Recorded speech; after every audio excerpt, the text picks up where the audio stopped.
Dying Light 2 is finally here, and that means it's time to take a look at some of the differences between playing on the Shield TV Pro through GeForce Now with the 3080 and the Xbox Series X. Let's get into it.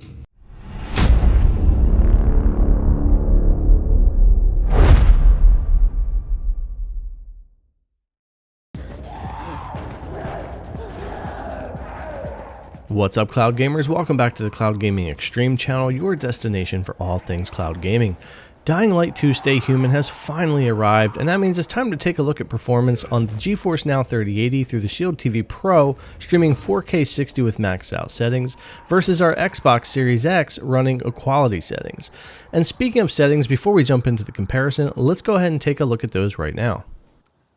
For GeForce Now's RTX 3080, we are DX12 Ultimate Ray Tracing with everything maxed out here, field of view left to default. Motion blur I did turn down to none before the gameplay, which I would always prefer, unable to do that on a Series X, and DLSS on balance for a smoother frame rate at the 4K native resolution.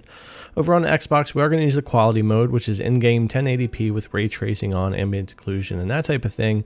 Resolution mode is fairly flat, even though sharper, and performance mode is great for the 60 FPS, which I would recommend if you're on your Series X. But for this, we'll stick with maxed out settings for the RTX 3080 and our quality mode for Xbox, which you'll see here as we switch over to Xbox. You do lose a good bit of detail, not only from your resolution change here, but from the ray traced lighting and some other higher effects you're getting from the PC version on GeForce Now. And as we start to move around the world here, some of the things you'll notice are the motion, of course, with a higher maintained frame rate on GeForce Now and less motion blur and better color accuracy, in my opinion, for Dying Light. It's a much better experience. Take a look at this scene here. Such a difference in the environment and the coloring and the immersion and the difference in graphics. I much prefer the PC version over what Xbox is doing with its quality setting. And this scene is fantastic for showing you that difference in blur out in the distance, your smoothness of motion, which is much better on GeForce Now compared to the 30 FPS on Series X, and the lighting and shadows are much nicer and crisper and more defined on the GeForce Now, of course with much higher settings and accurate ray trace lighting versus just RT shadows. And of course, it's about more than just the graphical settings and lighting and shadows, but also the stream quality is insanely good as always for GeForce Now on the Shield TV Pro with their 3080. And even stutters and micro stutters and that type of thing that you can get in some of the games, I rarely got in Dying Light other than some of its own little bugs and performance issues. The stream stayed really good, and it stayed extremely smooth and definitely beat the 30 FPS quality mode the Xbox Series X had going. This is a great scene here as well to show just how different the graphic fidelity is here. Look at how flat the image is over on the Xbox Series X, even for their quality mode. And I was pretty convinced on getting this game I was going to mainly play it on my Xbox Series X. But after all this testing, looking at the major differences, I believe it will be PC and GeForce Now for me to enjoy the game as much as possible. And even in combat, the graphic fidelity and lighting still made a big difference, just impacting how well you can see enemies and fight. It's really interesting, the differences. And speaking of combat, let's get into the latency a bit, because that's a big one for the Shield TV Pro and the consoles.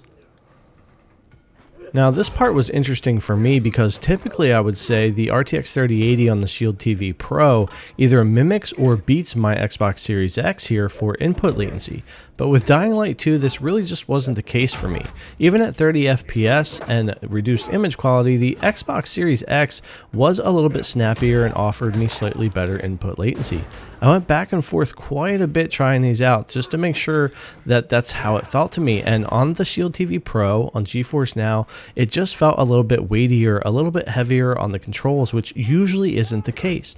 Now, there are some controller issues going on with this game at launch. I've had problems over on my PC, and I've had problems on GeForce Now with the controller not working at all on the PC app and having some issues here on the Shield TV. This could very much be affecting the input latency if there's some problems going on there. So we'll see if this improves, but it's not game breaking. And with all the improvements you get to image quality, smoothness, and less motion blur, for me, it's definitely worth it over the Xbox Series X version. With all that being said, even though Dying Light 2 had a hefty day one patch, there's still a ton of bugs and issues to be worked out. That being said, I'm really enjoying my time with the game and testing it out on many different platforms. But as always, GeForce Now's 3080 tier on the Shield TV Pro streaming a nice, clean 4K 60 continues to impress.